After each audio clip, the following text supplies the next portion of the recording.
की कहानी है गुरुदेव रवींद्रनाथ टैगोर के कलम से निकली स्वाभिमान और आत्मसम्मान से भरी स्वतंत्र और सशक्त महिलाओं में से एक महामाया की।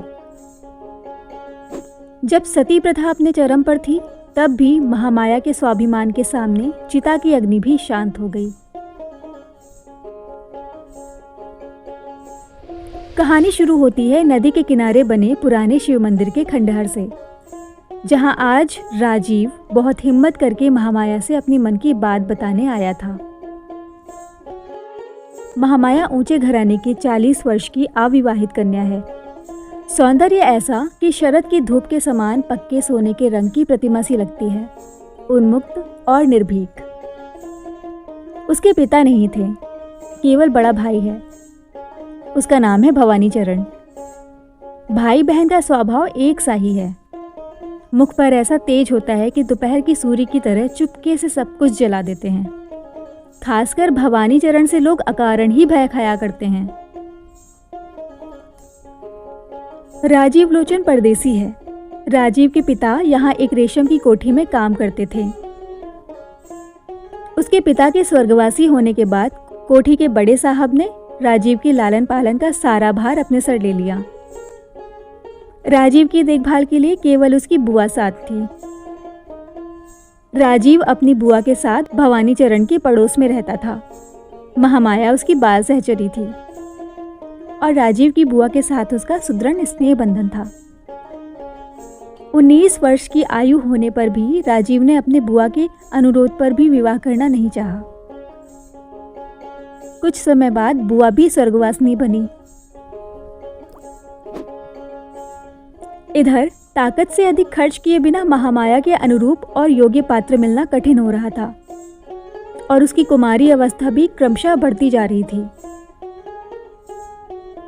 प्रणय बंधन में बांधना जिन देवता का काम है, वे यद्यपि इन दोनों के प्रति अब तक बराबर लापरवाही दिखा रहे थे, किंतु कामदेव का प्रभाव भिन्न भिन्न प्रकार से पड़ा करता है।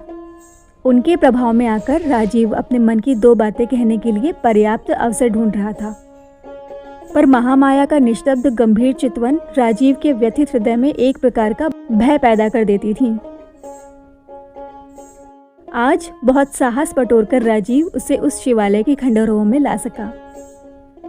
उसने सोचा कि जो कुछ उसे कहना है आज सब कुछ कह सुन लेगा। उसके बाद या तो जिंदगी भर सुख में रहेगा या तो आत्महत्या कर लेगा। महामाया कुछ बोल नहीं रही थी, बस तिरस्कृत दृष्टि से राजीव को देख रही थी, जैसे कहना चाहती थी कि अब तक मैं तुम्हारी सारी बातों का समर्थन करते आई हूँ, इसीलिए तुम्हारा साहस इतना बढ़ गया है कि तुम बेसमय मुझे यहाँ ले आए हो। राजीव हमेशा से महामाया से थोड़ा डरता था और उस पर से आज ये चितवन। अतः वो हड़बड़ाकर कह बैठा, मैं चाहता हूँ कि यहाँ से कहीं भाग चले और वहां जाकर दोनों विवाह कर लें। राजीव जिन भावनाओं को प्रकट करना चाहता था, उसने ठीक वही प्रकट किए, लेकिन जो भूमिका बनाकर वो लाया था, वो ना जाने कहाँ गुम हो गई। उसने अपनी बात ऐसे बोली कि सुनने में भद्दे और अजीब लगे। वो खुद भी सुनकर भौचक्का सा रह गया, पर आगे कुछ ना बोल पाया। शिवालय के खंडहरों में सरिता के तट पर इस जलती हुई दोपहरिया में पूरी तैयारी के साथ महामाया को बुलाकर उस मूर्ख ने केवल इतना ही कहा, चलो हम कहीं चलकर विवाह कर लें। और उसके बाद पाठ भूले हुए छात्र के समान सक पकाकर चुप रह गया। महामाया को मानो ये आशा ही ना थी कि राजीव उसके सामने ऐसा प्रस्ताव रख देगा, इसलिए वो कुछ देर चुप खड़ी रही। दोपहरी की अलग अलग अनिर्दिष्ट करुण ध्वनियां उस सन्नाटे को खत्म कर रही थीं।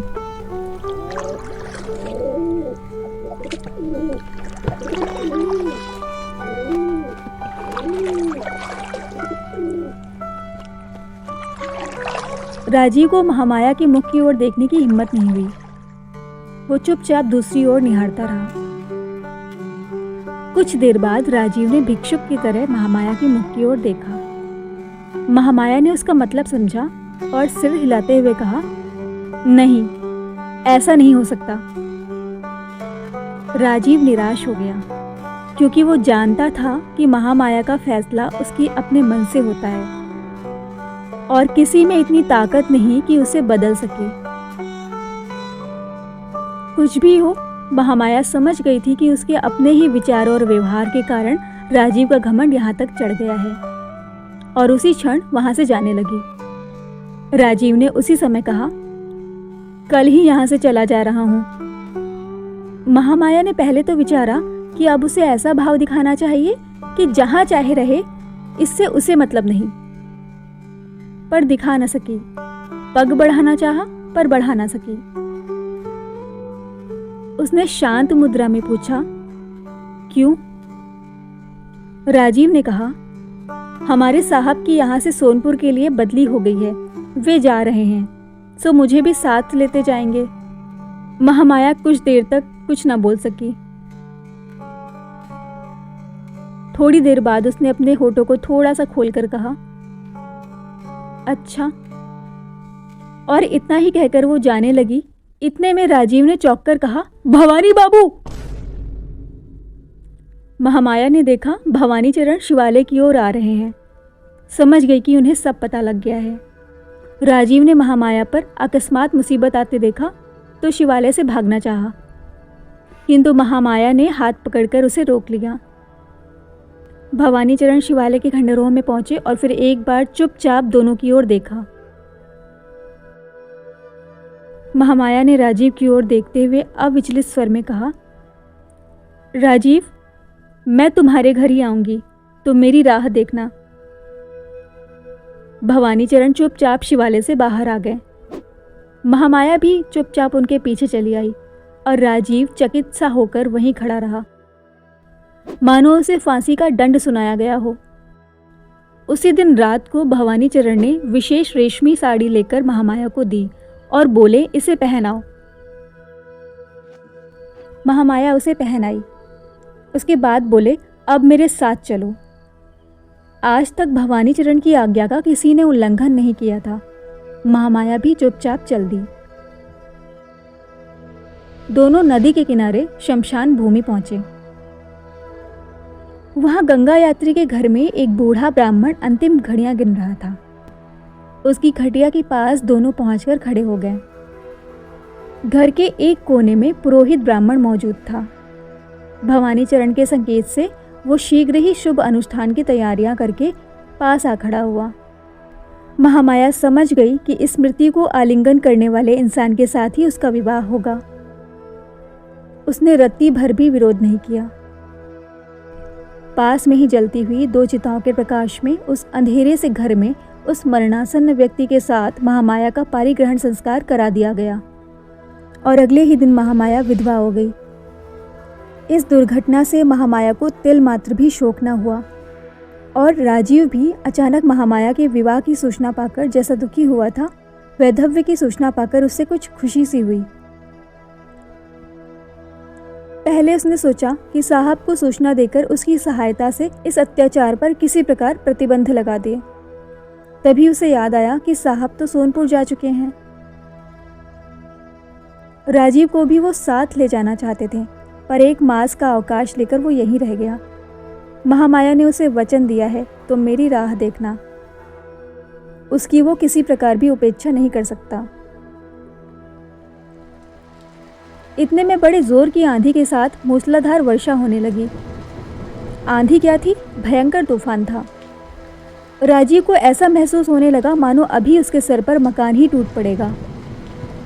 जब उसने देखा कि उसके अंतःकरण के समान बाह्य प्रकृति में भी एक प्रकार की प्रलय सी उठ खड़ी हुई है, तब उसे कुछ शांति सी मिली।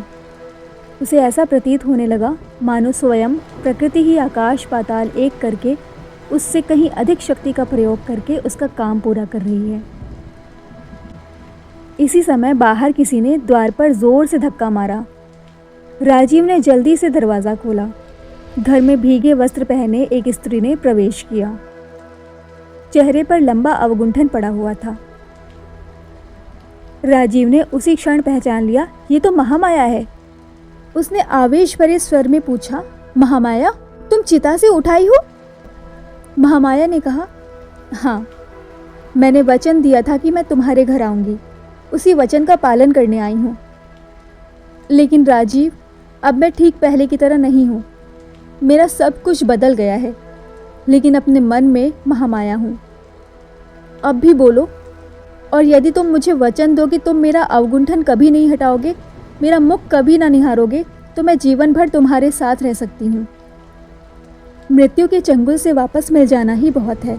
उस समय और सब बातें तुच्छ मालूम देती हैं।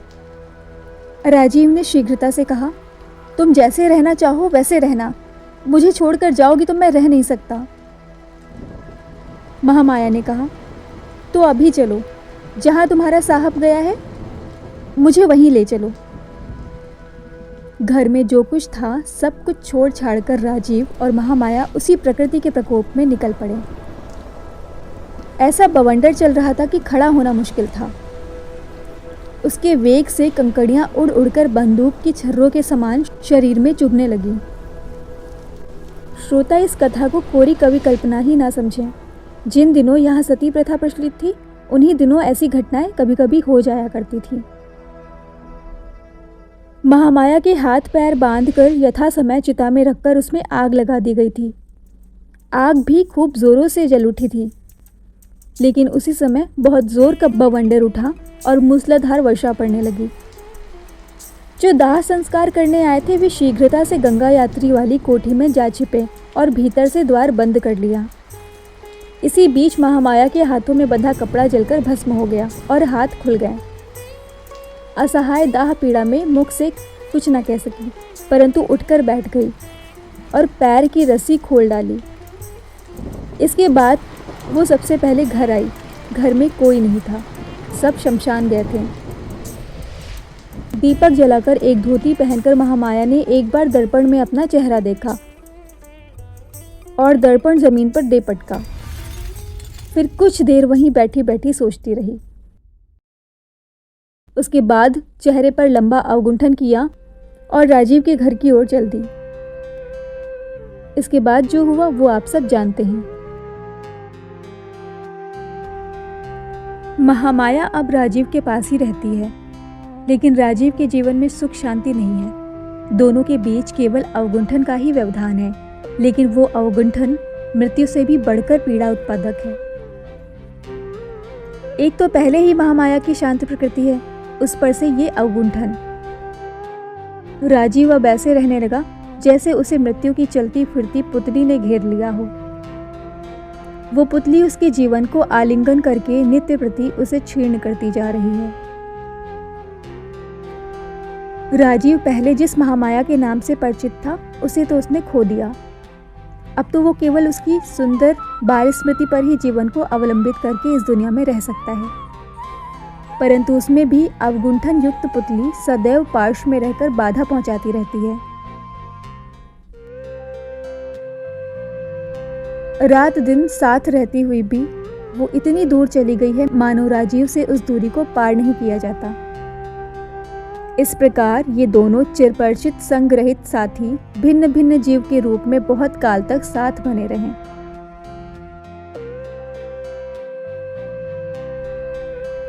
एक दिन रात में बरसात के मौसम में बादल फटे और निशिकर ने दर्शन दिए। राजीव बिस्तरे से उठकर झरोखे के पास बैठा। बरखा और गर्मी के संगम से थके हुए उपवन में से एक प्रकार की सुगंध और झिंगुरों की झिनझिन की ध्वनि कमरे में आकर उसके मन में एक प्रकार की अराजकता व्याप्त कर रही थी। उसका संपूर्ण हृदय किसी दिशा की ओर प्रवाहित हुआ। पता नहीं राजीव ने क्या क्या विचारा। उसे प्रतीत हुआ कि मानो आज उसके पहले के सब नियम टूट गए हैं। राजीव का ध्यान जीती जागती पुतली की ओर प्लावित हुआ। राजीव उठा और महामाया के कमरे में जाने लगा। महामाया उस समय निद्रा लोक की सैर कर रही थी। राजीव उसकी शैया के पास जाकर खड़ा हो गया। राजीव झुका और महामाया का अवगुंठन हटाकर देखा। उसके चेहरे पर चंद्र ज्योत्सना आ पड़ी है, लेकिन हाय, ये क्या? खिला हुआ चेहरा कहाँ गया? चिताग्नि की शिखा अपनी विकराल लहराती हुई जिह्वा से महामाया के कपोलों का थोड़ा सा सौंदर्य चाटकर वहां सदैव के लिए अपनी राक्षसी भूख का अमिट चिन्ह छोड़ गई है। राजीव चौंक पड़ा। उसके कंठ से अव्यक्त ध्वनि मुखरित हो गई। महामाया तत्काल आश्चर्यचकित अवस्था में जाग उठी। उसने देखा सामने राजीव खड़ा है। उसी क्षण वो अवगुंठन खींचकर शैया छोड़कर एकदम से खड़ी हो गई। राजीव ताड़ गया कि अब उसके सर पर दामिनी टूटना चाहती है। वो फर्श पर गिर पड़ा और महामाया के चरणों को स्पर्श करके बोला, मुझे क्षमा कर दो महामाया, मुझे क्षमा कर दो। महामाया कुछ उत्तर न देकर एक पल के लिए भी पीछे की ओर ना हटकर घर से बाहर निकल गई। राजीव के घर फिर वो कभी नहीं लौटी। उसका कहीं भी पता न चला। इस क्षमाहीन चिरगमन की क्रोधाग्नि राजीव के संपूर्ण जीवन पर सदैव के लिए सुदीर्घ दग्ध चिन्ह छोड़ गई।